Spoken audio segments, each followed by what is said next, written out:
Hi folks, Angelo with AmeriCare here, your tech of the day, doing some furnace maintenance. Wanted to show you this client's furnace and discuss some things that are going on and try to prevent having a future emergency call this winter. Okay, so we have a comfort maker with a very noisy inducer motor.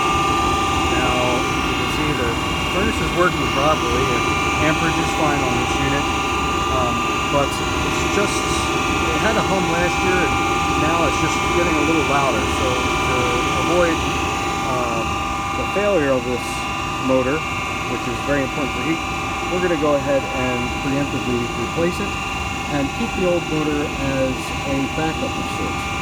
Okay, so we have the new inducer motor in. As you can see how much quieter it is running, and it's just started up in heating mode. So we have our pressure switch down here confirming our vacuum on our inducer motor.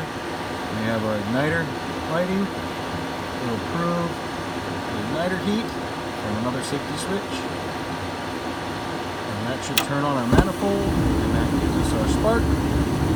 There's our flame, and after this runs for a little while, it will kick on the blower motor for the furnace. We'll run this about twice, 2 or 3 times from start to stop, just to make sure ignition and fan operation is proper, and we'll call it a day, and this homeowner won't have a breakdown in the middle of winter.